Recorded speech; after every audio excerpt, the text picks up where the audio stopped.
Alright, so if you're new to the game or a returning player, and you might be wondering, how can I get the Ikelos SMG in Destiny 2 in the final shape?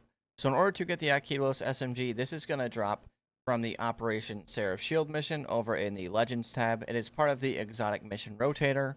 This is the third exotic mission in the rotation. There are 5 in total, so it goes Presage, Vox Obscura, then we have Operation Seraph Shield, then we have believe it goes Avalon, then Wishkeeper. There are 5 in total. I'm pretty sure that's a rotation, and you just have to wait for when that exotic mission is in that rotation in order to farm for the Ikelos SMG.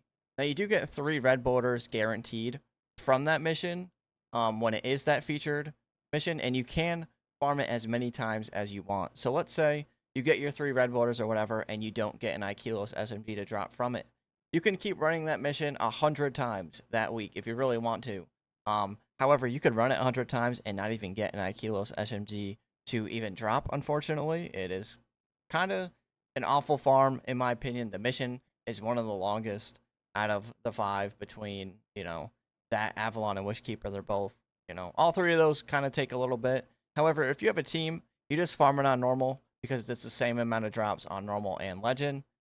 It's really just worth farming on normal, and it just makes it a little easier to farm. You can kind of mindlessly farm it with 3 people in there. If you need people to farm it with, I do helps over on my stream, here on YouTube, or on Kick, kick.com/Triggs, Trigz.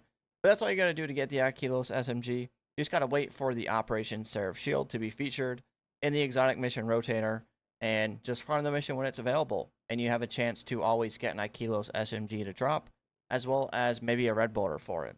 And in order to craft it, you do have to get 5 red borders from this. In order to run the mission, you need to either own the Witch Queen DLC. And when you are able to craft this weapon, you might be wondering, what perks do you want on this? So, in the first perk slot, you have Feeding Frenzy as well as Threat Detector.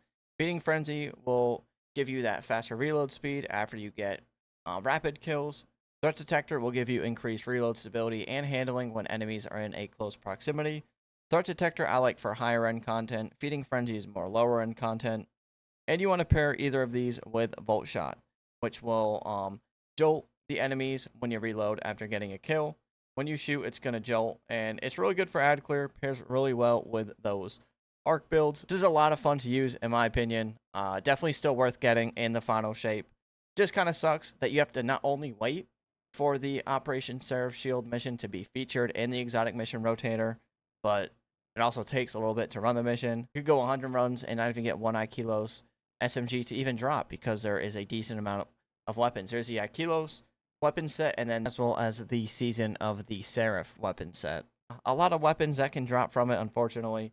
You just got to farm it, though, at the end of the day if you are looking to get it. It is not in Xur's loot pool anymore, unfortunately. So the only way to get it now is going to be from this mission. So there's no more waiting on Xur, unfortunately. He's not going to sell it. At least as of right now, it's not in his loot pool anymore. But I want to make a quick updated video just going over how to get it. It's God roll. And yeah, that's it for the video. Once again, if you want help farming the mission when it's featured, come on the stream on YouTube or Kick. I got you. See you in the next one. Uppers.